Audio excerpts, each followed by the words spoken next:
Well, it's a great start to the season, but you know, it's like Coach Morris said, if we go 5-7, who cares about the 5-0 start? Was it especially pleasing to beat Virginia Tech at its own game up there in their backyard Saturday night? No, that was a big win for us. Not only beating a ACC opponent, but to be able to show that we can go on the road and into a hostile environment like that and get a big win. I get the sense you're one of the leaders on this team this year. You've been very vocal. You were very emotional in the locker room Saturday night. What's your message to the team this week to try to keep them to continue to play at the level that they have and not get a big head? Just that we're not finished. And all the guys in that locker room know and understand that it's a process. And we're turning from an okay team to a good team, and our standard is best. We want to be the best team in the country, so it's a process, and we have to work towards it each week and get better. What about the diversity of the offense? I mean, you've gotten kind of a new role this year, so to speak, and much has been said about Sammy and Andre's return, but I mean, kind of growing this offense now, do you feel like it needs to be because teams are now going to have seen the first 5 games start to pick up on what you guys are doing? Oh, well, you know, Coach Morris has only installed like 60% of this offense. Like each week we come out to practice and he has a new little wrinkle that we have to learn. So as we go along, we're going to pick up more stuff and just to give defenses different looks. And I really don't feel like, I don't know if your question was about the offensive struggles that we had this weekend. But more toward down the road. Yeah, because I didn't feel like our formations or anything like that was the reason why we had some struggles. Just some drop balls, some missed assignments. But down the road we're going to pick up a lot of different things that I've been seeing in Coach Morris's room and that he shows us out there on the practice field to give defenses different looks. Dabo showed just some of the looks you've given and never run plays off of, perhaps even now to be grown into actual plays in your runs and tendencies you've shown but haven't necessarily tried to execute. Right, that's what the offensive staff do. They go in and they self-scout. They see what tendencies we have and what defenses do against it. So and they try to go out and give the same look but run a different play off of it. Boston College has gotten the best of you the last couple of years. You haven't scored an offensive touchdown against them in 3 years. What do they do that create so many problems? They're just tough-nosed guys. They're honestly, like I marked that game down because I know that I have to bring my big boy pass, so to speak, for that game. Did y'all catch that one? That was good. Don't worry about it. What are big boy pads? What is it? I'm not elaborating. All right. I'm not saying.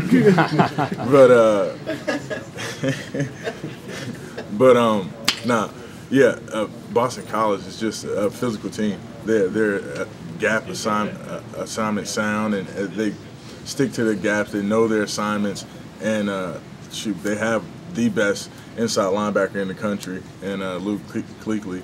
So just preparing. It's something that we work on each week, just trying to get better in our preparation, and so that we can go out and have less missed assignments and less drop balls and less MAs.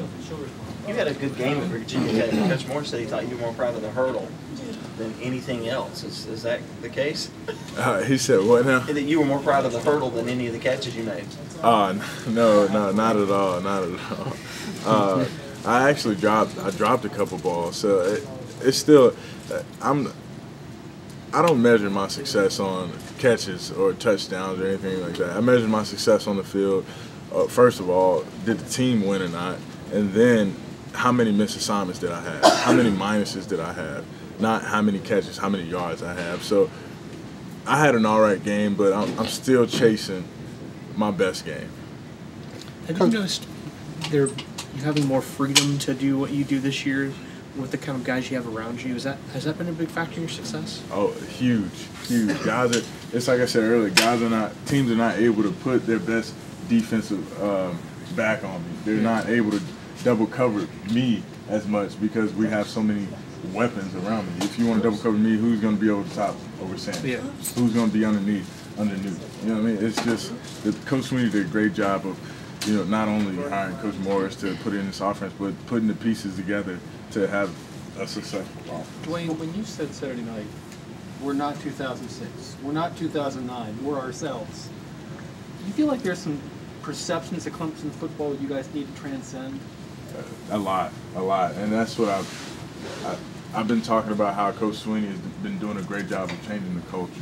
And what I mean by saying culture is just that stigma that people in the media have about Clemson football, how they have gotten off to great starts in the past and haven't been able to have that consistency through that stretch of good teams and bad teams. And just playing, another stigma that Clemson has had is playing down to their opponent, or even up to their opponent. We need to be able, and I'm sure that's one of the things that Coach is going to stress this week, is to stay at our level, no matter the opponent.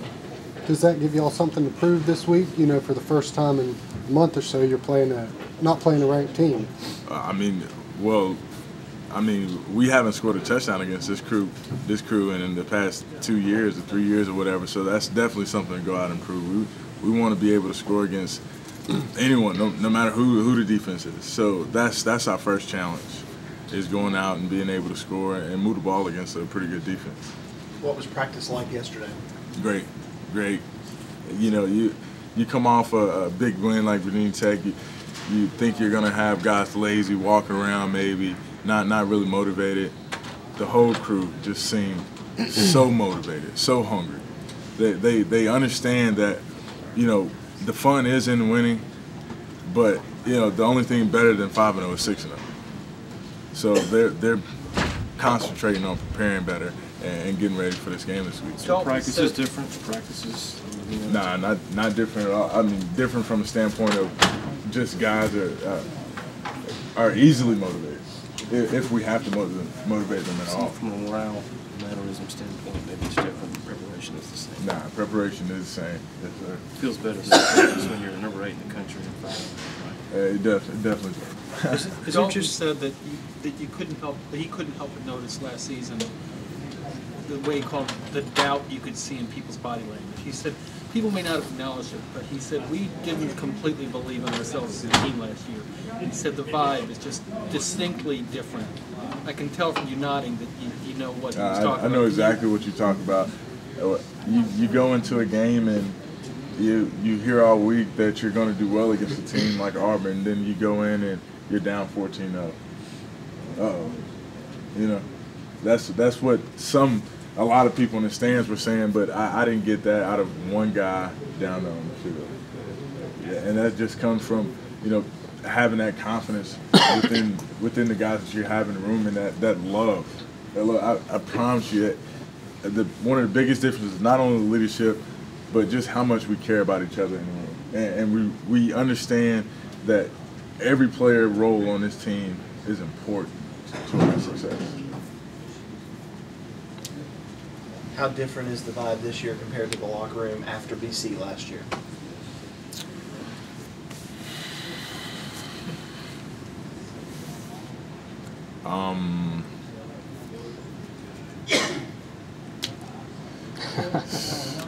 It's a complete 180 as of right now, and I'm definitely going to try to keep it that way and keep the guys, you know, on the straight and narrow and humble. And I shouldn't have a problem with that at all. The guys are easily motivated, like I said, and are ready to win. We know, like last year, going into the Boston College game, they had only won like 2 games, and then after they beat us, that was able to really a confidence booster for them to go on and rip off 4 more wins or 3 more wins to become bowl eligible.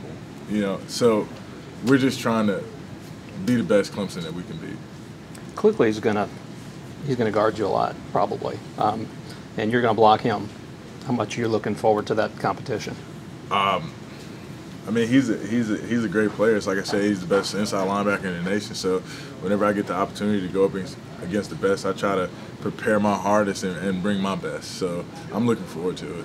You talked about getting the best cornerback a lot last year. What kind of guys are covering you this year? Is it more linebackers and safeties that are on you, or what kind of matchups are you getting? Surprisingly, against Virginia Tech, they brought down the rover back, which is a safety in their defense, and guarded me one-on-one a lot with him.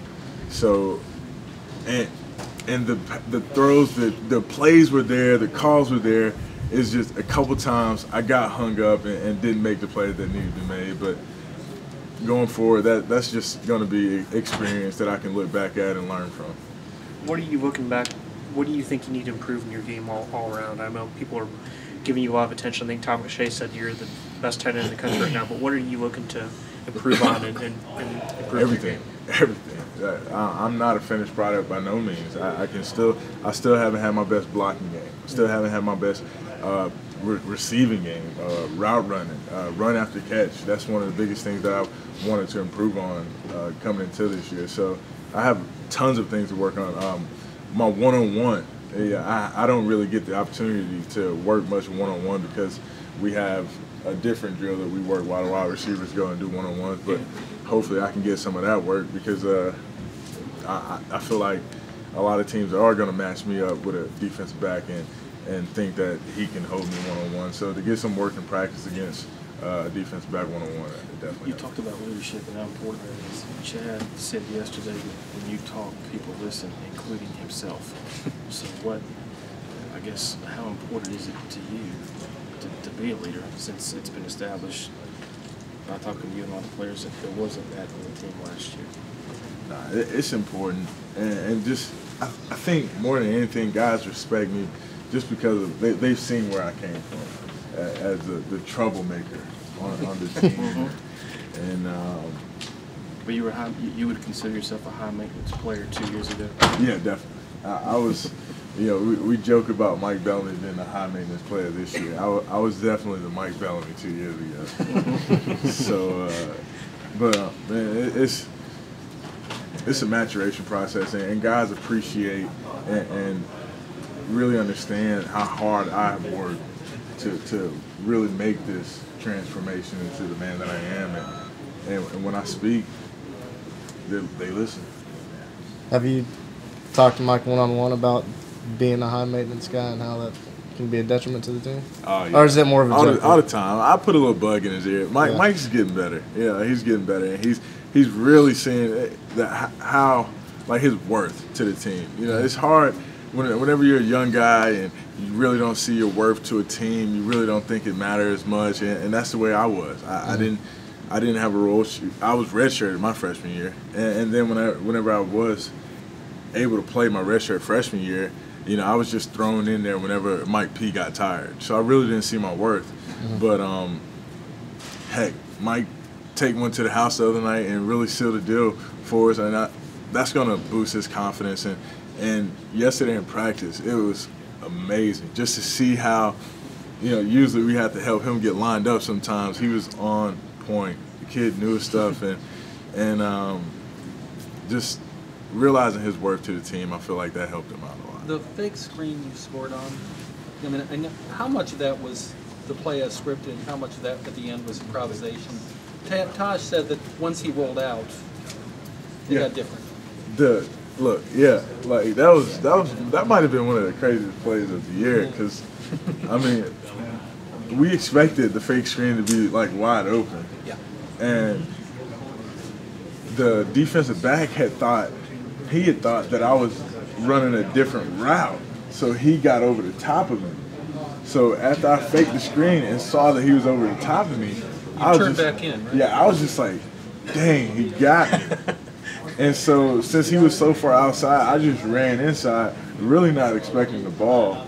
And I just looked up and saw it fall, and I was just like, what the heck is that? Because Taj kind of threw a duck out there if y'all watch the replay. It was terrible. Right.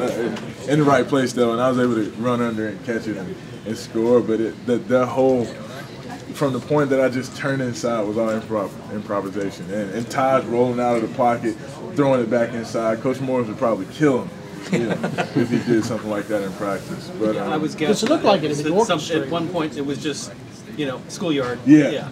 At one point, I thought maybe it was one of those things where all you did was snap off your route because you read him thinking you were taking the corner and you used your body to screen, and Taj just stayed with you. It was all driving in the dirt. Before I even looked back, Taj had already released the ball. Wow. To the inside. I feel like before I even went to the inside, he had already threw it inside. So I mean, that was a heck of a play that's by how him. it looked. Like he was throwing to a spot that he anticipated you getting to sooner or later. I mean, it Yeah. didn't. Okay. It's almost like he read your mind. Yeah, he read his mind. definitely did. Because you were going to the post.